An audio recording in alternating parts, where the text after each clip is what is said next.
Hi everyone, welcome to my Shoreline studio. I'm Sybil Muschik. Behind the camera is Joshua Blanc. So let's do some more work with clouds. I have in front of me a photo that I took early morning actually, and it was very blue. I think maybe the camera setting was a little bluer than it could have been, but anyway, it's good. So lots of shadows, and that's what we're going to be working with mostly today is shadows under the clouds. And there's a really interesting shadow, almost eagle-like, on the mountain. So we're going to be capitalizing on that. Now I've done a couple of prints, not all of them successful, but it's heading in the right direction. And in this case, we're using Createx paints. That's these ones. They're quite old, but they seem to work really well still. They're water-based, they're non-toxic, and it comes with a medium. Behave yourself. And this is a Createx pigment medium. Now it's a monotype base. I used to work mostly with plexiglass plates, and then you would paint it on the plate, and then you would let it dry overnight, and then usually you run it through a press, and of course you wet your paper ahead of time and rub the back with whatever you have, and you pull the image. Well, now we have the gel plate, which makes things, I don't know if it's easier exactly or more complicated. Anyway, it's interesting. So what I find interesting is just the way the paint behaves on the plate, even though I've prepared it ahead of time with the medium, so it shouldn't bead too much, but it does a little bit. And then some colors pick up better than others. You have to work with that, and probably this is one time where you need to work into the painting afterwards. So I'll show you this one. And most of it worked the way I wanted to. The clouds are really interesting. The shadows worked out well. I had to work a little bit extra on this weird sort of eagle-like shape that occurred, and a little bit in the water. But you can see where this is heading, so it's well worth doing. So let's start. So as I said, I prepared the plate and just rubbed on a little bit of the medium, keeping water handy on the side here. And these are my university brushes, Winsor Newton, of course. Series 237 in case you're interested. So we'll put the image on the screen so that it can sort of follow along with me. And here's my paints. And we are just going to block in. But as I said, I've reversed the image.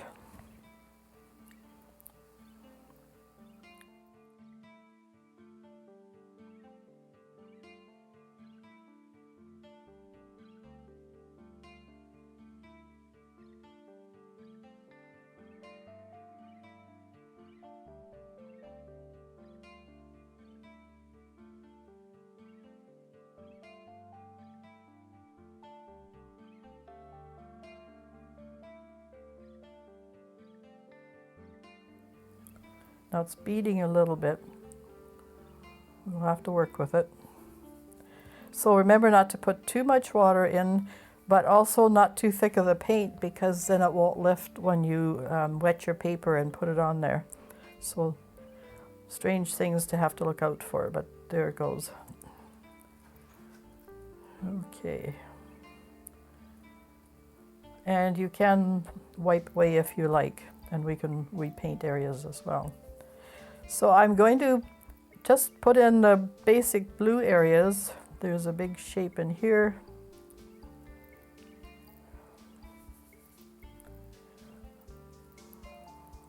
And just paint that in, not too bad for the medium. I can also add a little bit of the medium on here and then just work with it. And that stops the beading quite a bit.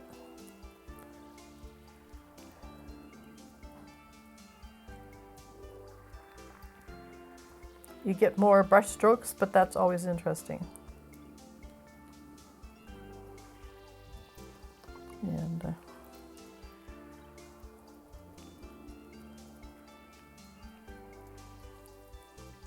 so let's adjust that shape a little bit. That's better. Okay, and then I just put that there because we have a blue spot there anyway.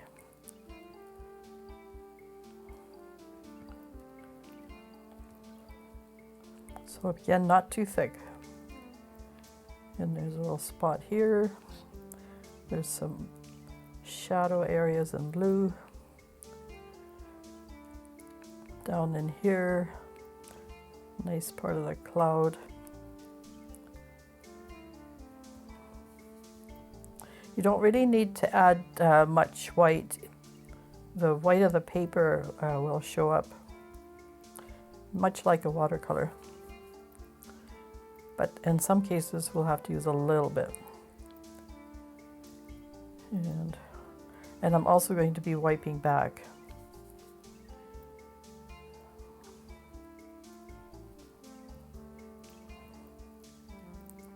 So some subtle blues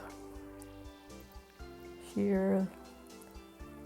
Look for the shape of stuff. There's this sort of almost eagle-like shape right there.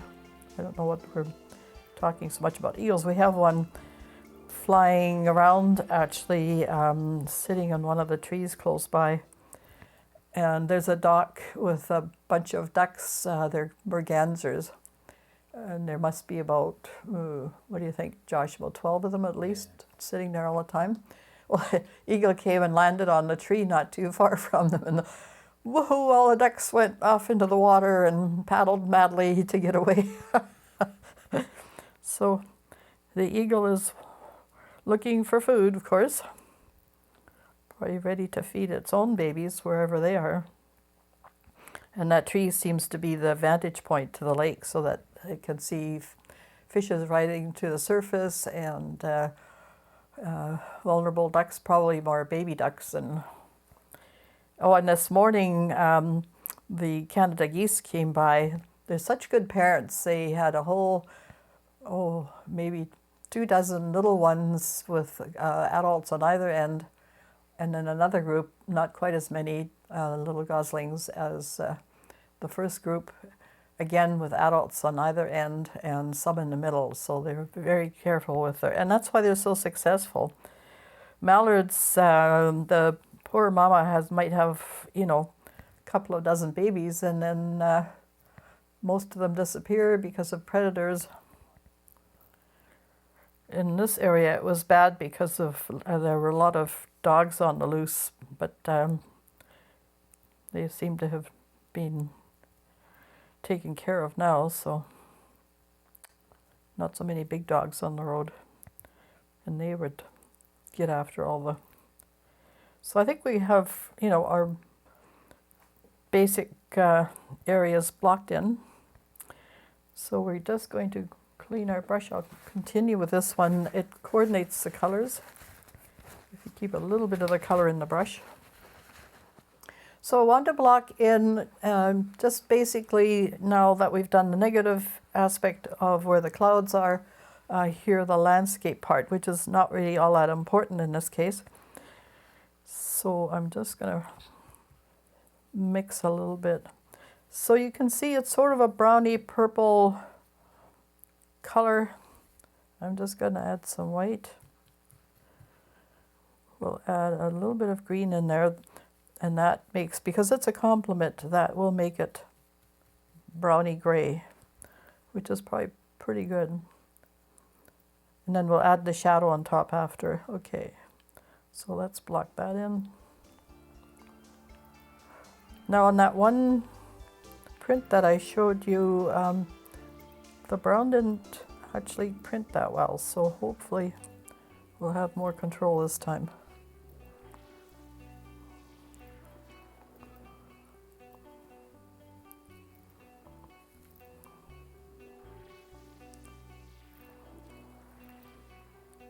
I'm just going to block it in.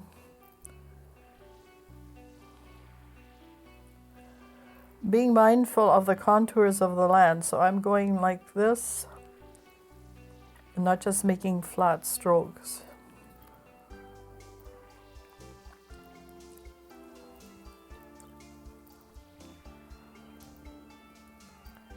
And again, we'll outline negatively that row of trees that's there. And I'm doing sort of a bit of blind contour drawing, where I'm just looking at where the shapes are, and I'm not looking so much at my work here. That way you actually get a truer sense of the shape of things. Takes a bit of practice. Try it sometime at home. Set up, say, your hand or something in front of you, piece of paper, and then follow your hand as if it were an ant. We should do that sometime. And then, you know, and look at all the contours. You know, have your little visual ant crawling up and down all the lines. And you don't ever break the lines. You just keep going, and you go in and out, in and out, in and out, until you get all your hand. Looks really kind of neat. And you're not looking at your paper that you're drawing, you're only looking at your hand. So that's called blind contour drawing. Really good exercise. And it's amazing what you'll come up with. Most of the time it's foreshortened, which is very strange.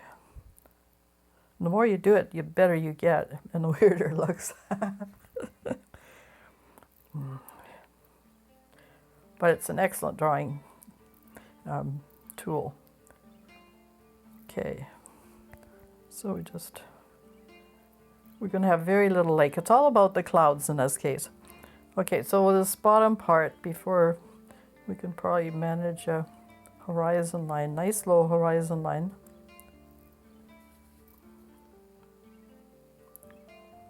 Just block that in.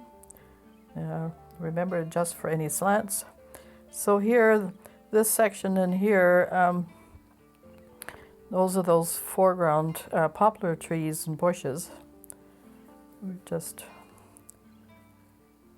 Now, in the photograph, you'll notice that it's much grayer compared to the foreground foliage. There's a little bush in front of our place, and it's much more yellow. Whereas in the background, it's more gray-green, you know, tipping into violet here and there. So that's called aerial perspective, and it's just things in the distance are grayer, more violet, and eventually bluish until it fades out altogether. Okay, so let's block that in. So I'm just mixing a little bit of the yellow. Now this is a phthalo green, and you can see the intensity of it, so a little goes a long way. And we're just going to, again, following the shape of the foliage. This gives your paintings vitality.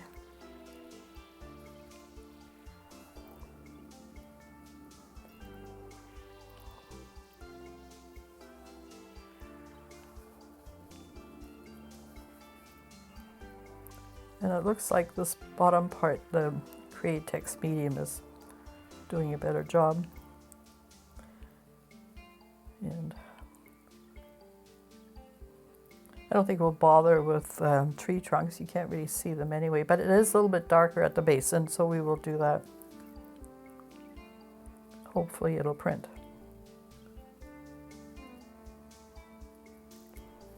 So to get it darker, we're just going to add a little bit of this, a little bit of that, and a touch of the blue.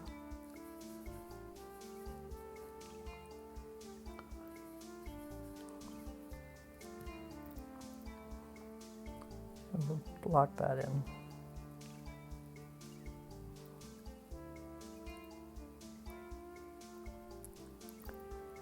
Again, it's kind of shadowed. The bases of the trees are shadowed. This is fairly early in the morning, so the clouds and the shadows are at the base and not at a slant. So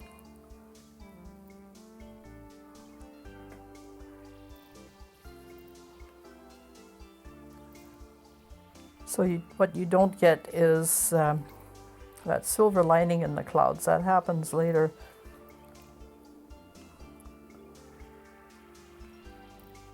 So a little bit more dark here at the base. And I know it looks very fluid and you know, pale, but these colors are actually quite intense.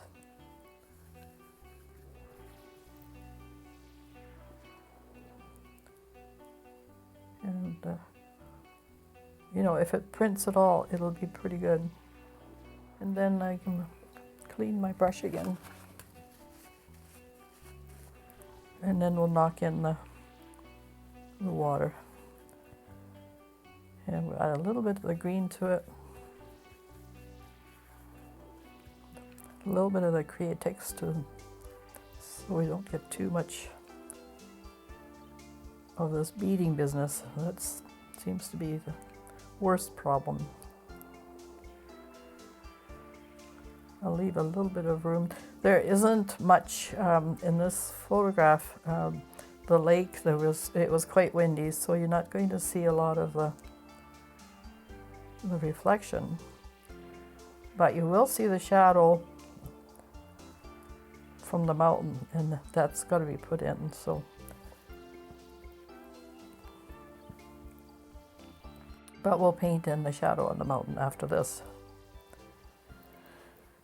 Right, okay, so shadows on things take on the color of what they're on, plus a little bit more grade tone to get that, because it's, you know, the sun isn't shining on there. And it's usually, if you have a warm, you know, like say flowers, if they're warm and there's shadow on them, then the shadow is cool, and then the shadow, say on grass, could be quite warm. So it's often the opposite. So something to be mindful of. So let's mix a little bit of, I've got black here, but I'm not going to use it now. We're going to mix for shadow colors. So we're getting a grade violet. Let's add a little bit of the Createx stuff. And maybe a little bit more of the green, because we don't want, even though the shadow might be a little warmer,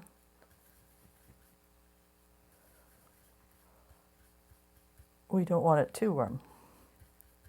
Now then, so we're just going to block in that shape. And working with a larger brush is such a good idea. And I'm just going to dab it on here. So it follows the contour. And then there's sort of a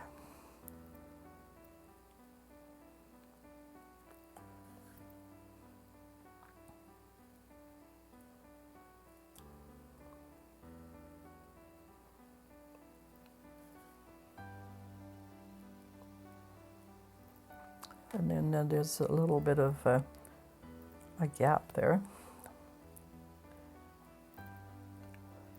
And this sort of very strange wing light shape.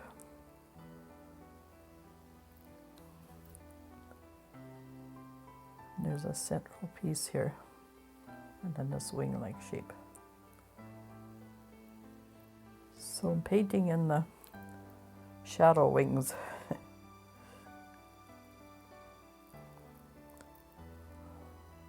And it almost looks like feathers. It's very strange.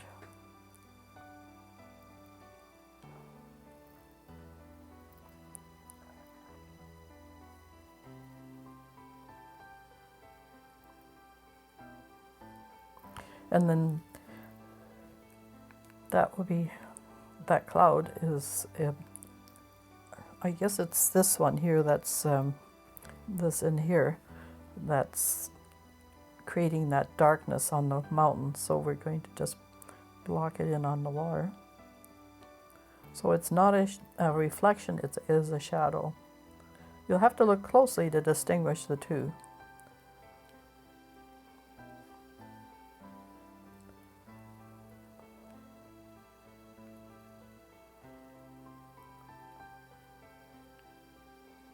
Hopefully that will print. If not, we can go back in and we'll fix it. Right, okay, now back to the clouds. Let's switch brushes. See, some of the blue is in the white, so we're going to make a very pale blue.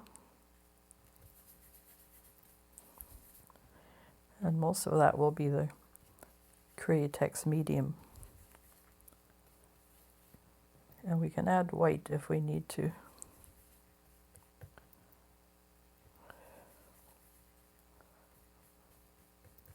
So these will be the areas that are from the shadow up in here before it gets to the whiteness of the clouds. It's up in here. There's some of it here.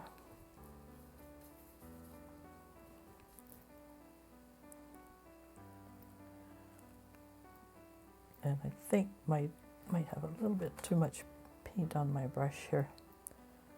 You want it reasonably soft without beading. Fine line.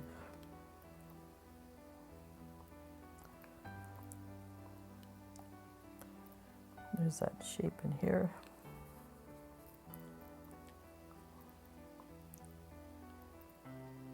That really does look like an eagle.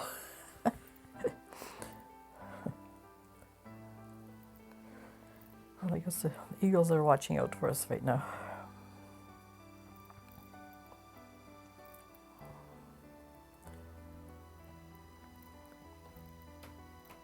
And then just softening.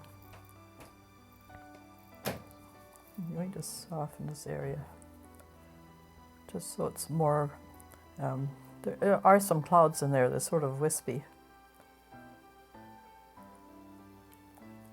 And hopefully that will print. We're going to just darken the underside of the clouds. In this case, I will add some black in. And some of this color. See, it's not even that far off to what, so you can mix for grays and black easily. So here, I'm exaggerating because that's what you do with painting.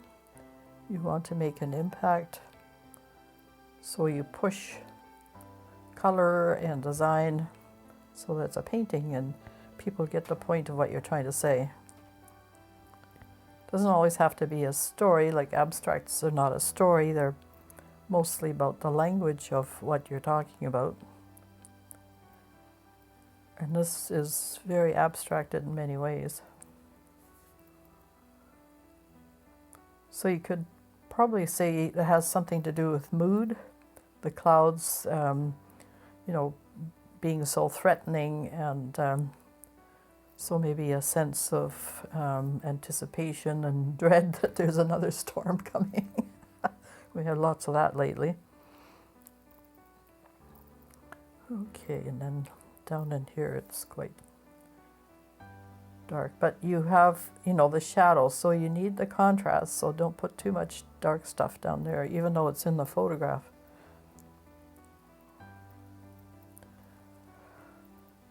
Okay, and then in here,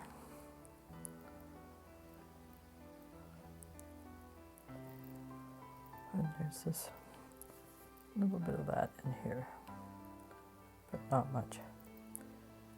So hopefully we have, and as the clouds recede, again we're talking about aerial perspective, they get smaller and smaller in the distance. So the big billowing clouds will be up front, and then little guys back in here.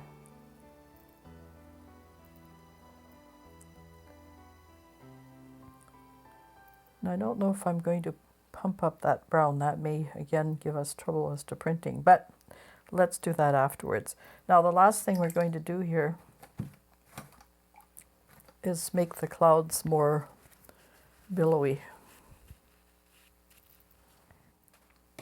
And we do that by adding water. So I'm just going to, this is sort of negative shaping.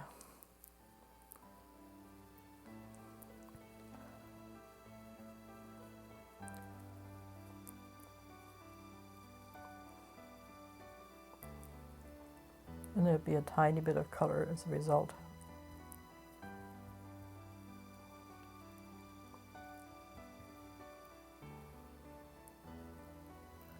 And if we have the beading problem, then just knock in some of that Createx medium.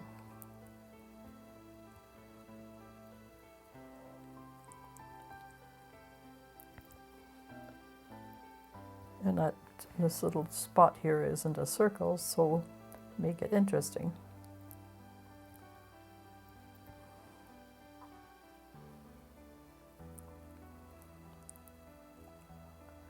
So we have shadows under the bottom of the clouds because the sun can't get to it. We have shadow on the hillside, the top of the mountain here, and shadow in the water. So that sort of satisfies the requirement for today.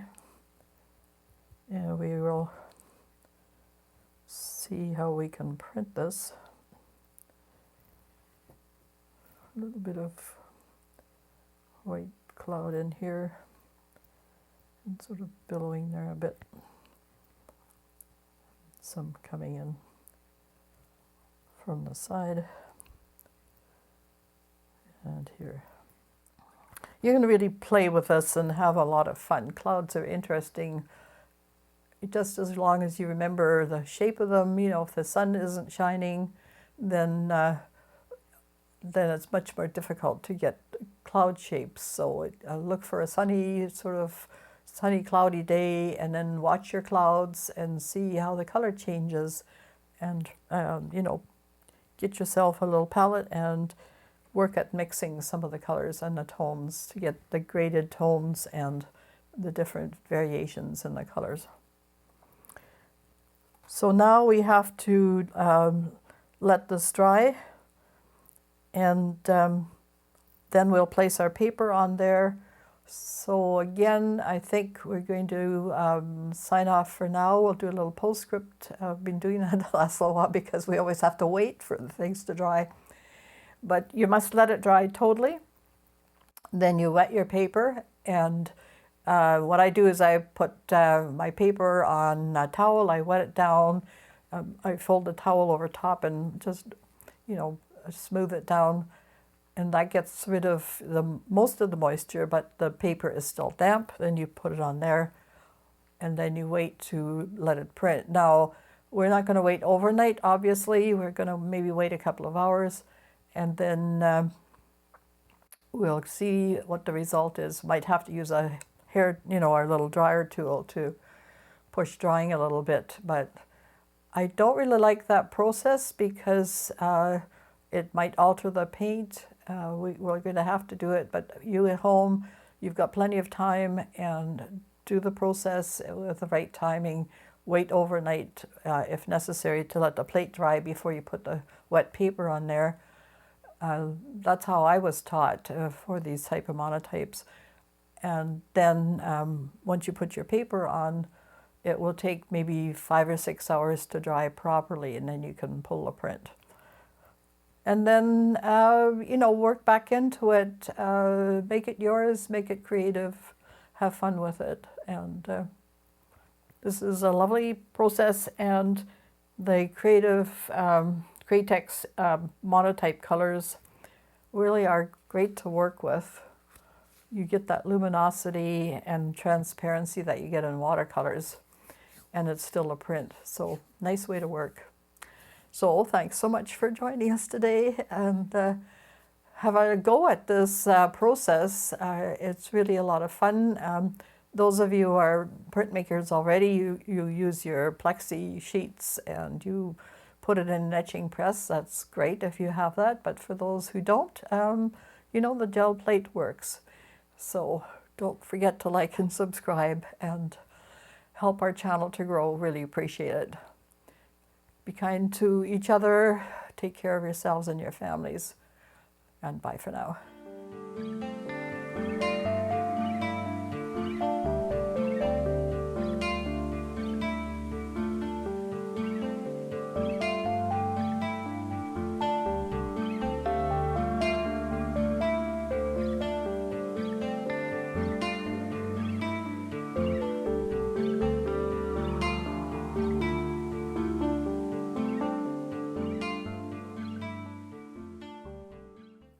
So it's time for the big reveal. We've been waiting about 5 hours now. We've done everything we can, and it's time to get her done. We were just outside filming, trying to film lake sparkles. And we got otters and birds and no lake sparkles, except right just this last few minutes we got some. So here we are, we're pulling it off. And it's come away really nice. Not any paint left behind, which is perfect. Just making sure we're not crinkling things too much here.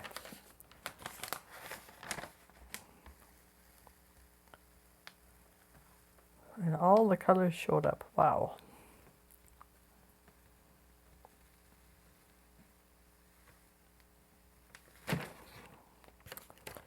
And here's a really good example of a monotype print where you get all that lovely painterliness. It's very dynamic looking. All the colors turned out, and look at the swirls and mark making. It's highly abstract, but I think it has so much character. So there you go. And we'll just, I don't even think I'm going to add anything to it. It worked out really well. So that's great.